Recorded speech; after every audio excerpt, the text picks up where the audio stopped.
My friends,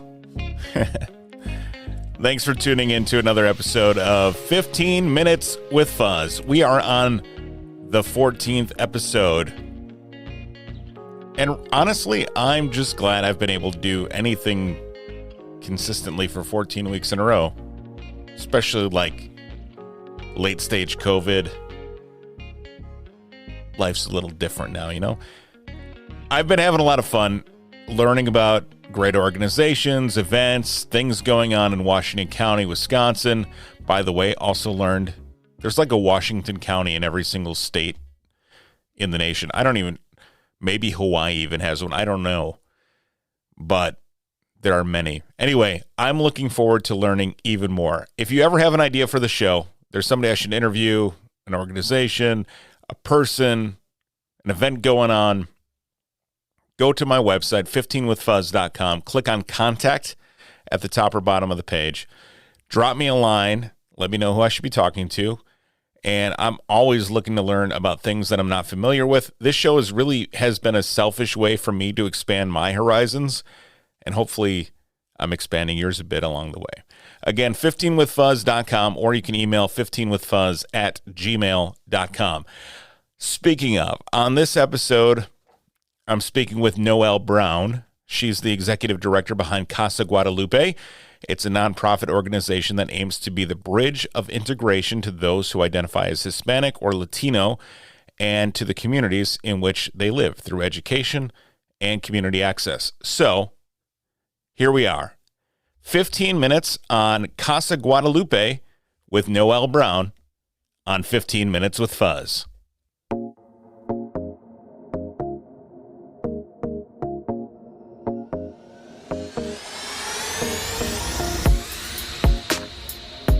Noelle, thanks so much for joining me today. Let's talk a little bit about Casa Guadalupe. And I see a lot of references on your website and on some social things about how Casa Guadalupe is building the bridge. What does that mean as an organization, and what does that mean to you? Absolutely. Well, thank you so much for having me.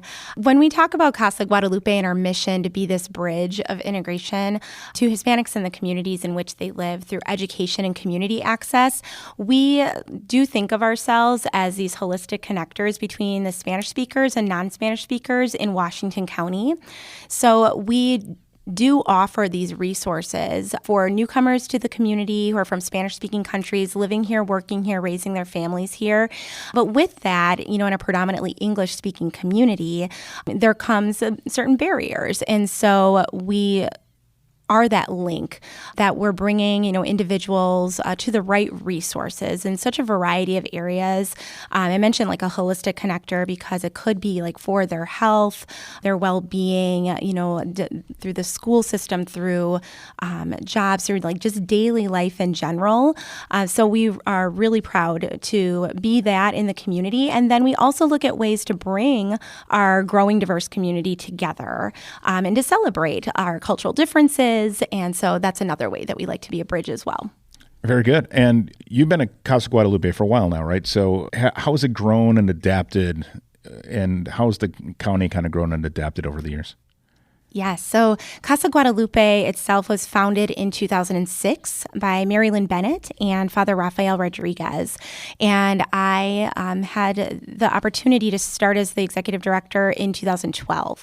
And so it really has grown over the years. There was a wonderful vision for Casa early on, was seeing our community changing as far as more Hispanic Latino community members moving here.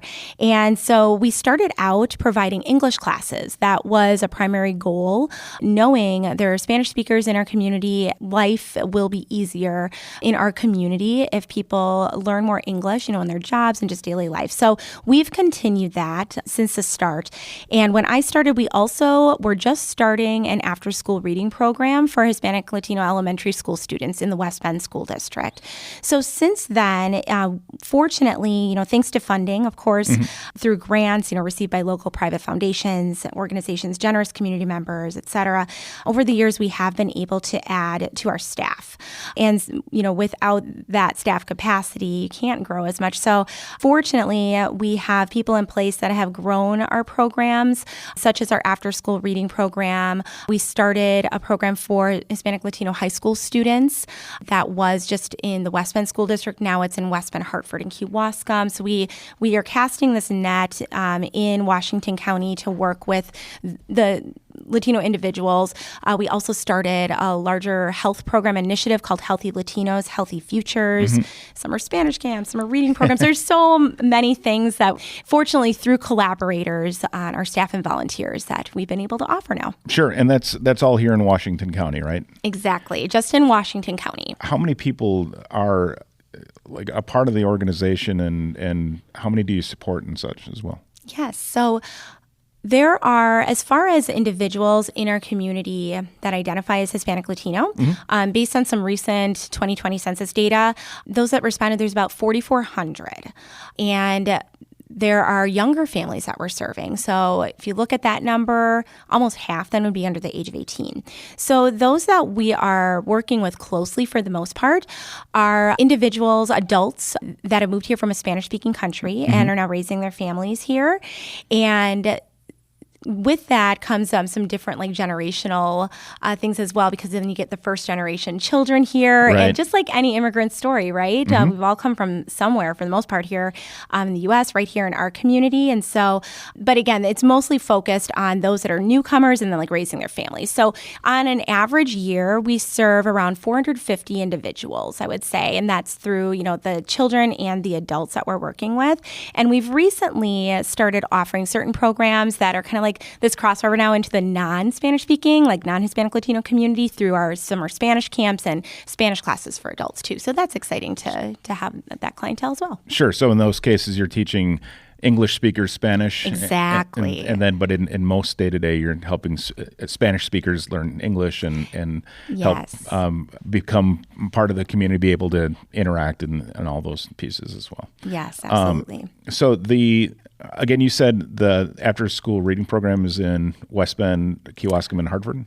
Right now, that is called the Read to Succeed program. So Okay. we're definitely still in the West Bend School District, and Sure. we are in Hartford now. So those are those two main communities. We do have a Dream to Succeed program that has moved into the Kewaskum School District too. That started out as just high school students that identify as Hispanic or Latino, and it's a college life and career readiness program. There's a lot involved in it, but we have a wonderful coordinator named Maria that actually helps with all of our youth programming. But that one is definitely in those three school districts. We're looking into Slinger. Definitely as far as our staff capacity too, there's a core group of 5 of us. And then we also have some instructors as well who teach English and Spanish. If somebody wanted to get involved, what types do you need? Volunteers? What types of things does Casa Guadalupe need? Absolutely. So just like any nonprofit organization, volunteers are so important and so needed. We, our staff, we can't do it all. So volunteers on an average basis, on annual average, I would say we have around 150 volunteers, which is fantastic. Yeah, that's great. Yeah. Some of them do just one-day events, like our Fiesta Latina fundraiser, our largest of the year. Others are more consistent, they'll help with the Read to Succeed program, and they'll show up on a weekly basis to work with kids. Where we're really looking for volunteers at this moment, we are looking for people who would like to tutor adults. So we do offer English classes still, but inevitably there are adults that have different work schedules.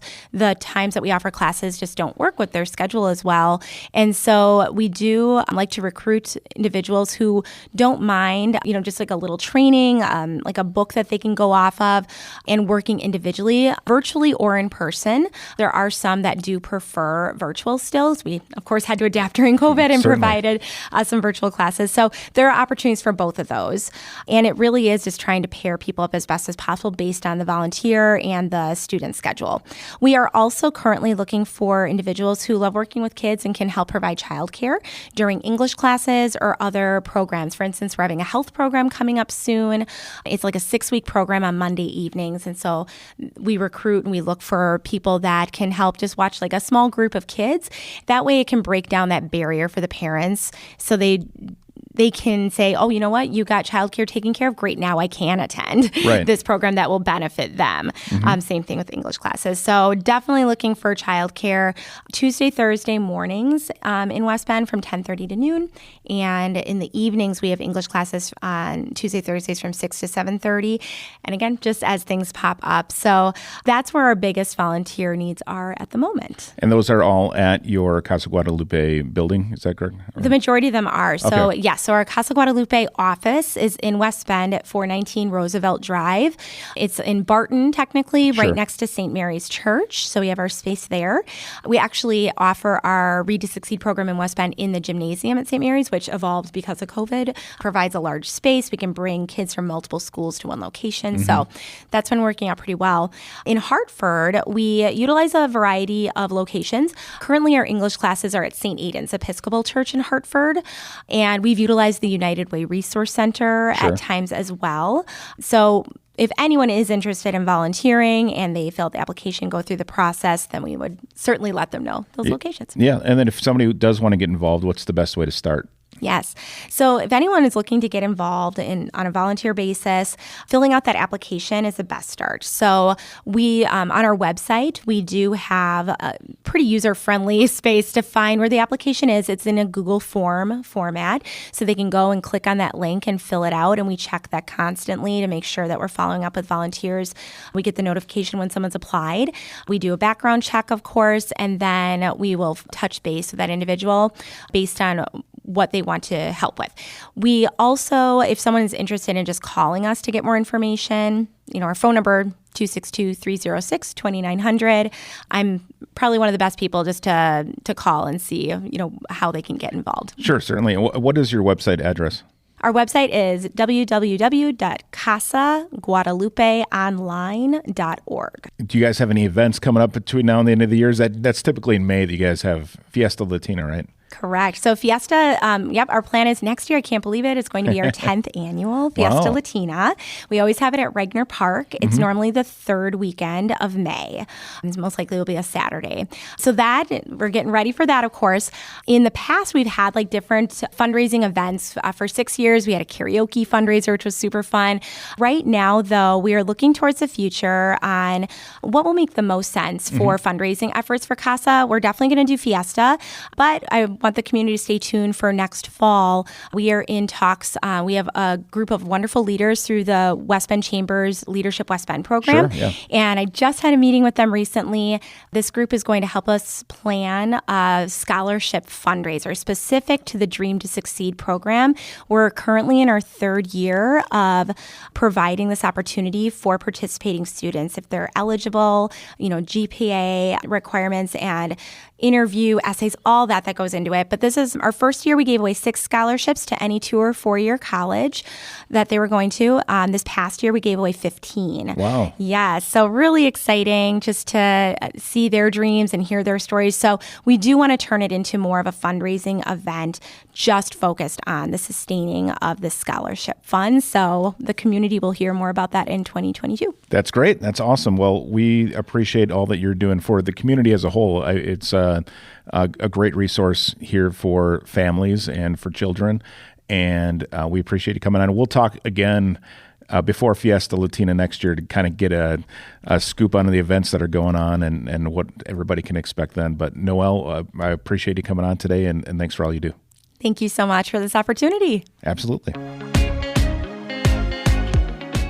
Thank you again for listening. If you like the show, or hopefully love the show, if you're even just okay with the show, follow us on Facebook, Twitter, and Instagram. The handle is at 15withfuzz. Website is also 15withfuzz.com, and you can subscribe to the show on Spotify or wherever you like to listen to podcasts. But really, Spotify and Apple Podcasts are kind of the 2 places that most people listen. Google's distant third, and then the rest are a handful. A little inside baseball for you. Again, I really appreciate you listening, and we'll talk to you next week on 15 Minutes with Fuzz.